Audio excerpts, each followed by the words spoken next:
Students, welcome to Elite. I am Chandan Jha, your English trainer. In this video, we are going to learn use of there. There का use दो प्रकार से किया जाता है. पहला इंट्रोडक्टरी सब्जेक्ट के रूप में और दूसरा कॉम्प्लीमेंट के रूप में जगह बताने के लिए. इंट्रोडक्टरी सब्जेक्ट के रूप में देयर का यूज़ प्रेजेंस या एग्जिस्टेंस को बताने के लिए होता है किसी व्यक्ति या वस्तु का, चाहे वो सिंगुलर हो या प्लूरल हो, उसके लिए हम लोग देयर का प्रयोग करते हैं. चलिए तो हम लोग सबसे पहले हम लोग स्ट्रक्चर्स देख लेते हैं. अफर्मेटिव में सबसे पहले देयर लिखेंगे, उसके बाद इज और आर, फिर बाकी वर्ड्स लिखा जाता है. नेगेटिव में सबसे पहले देयर, उसके बाद इज या आर, उसके बाद बाकी वर्ड. इंट्रोगेटिव में सबसे पहले इज या आर, उसके बाद देयर, बाकी बचा वर्ड लास्ट में लिखते हैं. एक महत्वपूर्ण बात यह है कि अफर्मेटिव और नेगेटिव सेंटेंस के अंत में हम लोग फुल स्टॉप का यूज़ करेंगे और इंट्रोगेटिव सेंटेंस के अंत में क्वेश्चन मार्क का यूज़ करते हैं. देयर के बाद इज आएगा या आर, वह डिपेंड करता है आगे आने वाले ऑब्जेक्ट पर. अगर ऑब्जेक्ट सिंगुलर हो, चाहे पर्सन या थिंग, तो हम लोग इज का प्रयोग करेंगे. अगर प्लूरल हो, पर्सन या थिंग्स, तो हम लोग आर का प्रयोग करेंगे.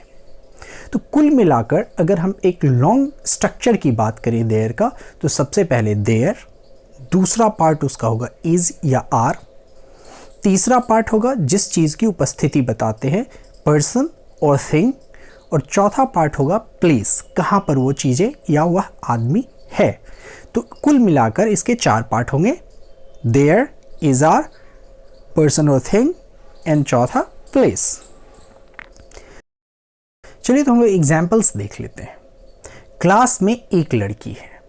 There space a girl in the class. यहाँ एक गर्ल है, एक लड़की, इसीलिए इज होगा. तो हमारा पूरा सेंटेंस होगा there is a girl in the class. दूसरा सेंटेंस, क्लास में दो लड़कियां हैं.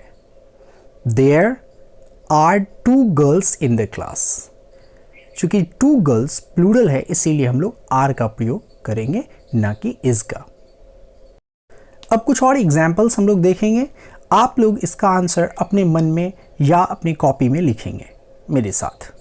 पहला एग्जाम्पल, देयर स्पेस, खाली जगह छोड़ दीजिए, a mistake in the exercise.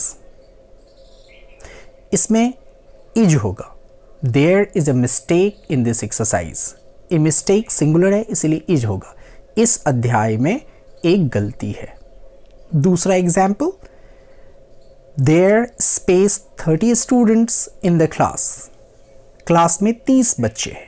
इसमें आर होगा क्योंकि 30 स्टूडेंट्स प्लूरल है. तो हमारा सेंटेंस होगा there are 30 students in the class. Class में 30 बच्चे हैं. नेक्स्ट एग्जाम्पल, फ्रिज में एक एप्पल है. There space an apple in the fridge. यहाँ पर इज होगा क्योंकि एन एप्पल सिंगुलर है. तो पूरा सेंटेंस हमारा होगा there is an apple in the fridge. Fridge में एक एप्पल है, सेब है. नेक्स्ट एग्जाम्पल, मेरे बैग में 7 बुक्स हैं. There space 7 books in my bag. यहाँ पर होगा आर क्योंकि 7 बुक्स प्लूरल होता है. तो हमारा सेंटेंस होगा there are 7 books in my bag. Next example, मेरे स्कूल में एक स्विमिंग पूल है. There space a swimming pool at my school. यहाँ पर इज होगा क्योंकि ए स्विमिंग पूल सिंगुलर है, इसलिए होगा complete sentence there is a swimming pool at my school. Dear students, अब आपकी बारी है. आप देखिए आपके अराउंड कौन कौन सी चीज़ें अथवा आदमी है जिसका आप सेंटेंस बनाना चाहते हैं, क्योंकि देयर का यूज़ किसी चीज़ या किसी आदमी की उपस्थिति, प्रेजेंस या एग्जिस्टेंस को बताने के लिए होता है. फॉर एग्जाम्पल हम कह सकते हैं कि इंडिया में 28 स्टेट्स हैं. इसे हम देयर से बताएंगे there are 28 states in India. आप बता सकते हैं आपके घर में एक फ्रिज है, एक टेलीविज़न है, या और भी चीज़ें. इस तरह से आप कम से कम 10 सेंटेंस बनाकर कमेंट बॉक्स में मुझे भेजेंगे. अगर उसमें कोई प्रॉब्लम्स होगी तो मैं आपको उसका जवाब दूंगा. डियर स्टूडेंट्स, देयर के यूज़ में अभी भी अगर आपको कोई डाउट्स है तो आप मुझे कमेंट बॉक्स में लिखकर पूछ सकते हैं, मैं उसका रिप्लाई आपको दूंगा। होप आपको ये वीडियो पसंद आया। Thanks for watching.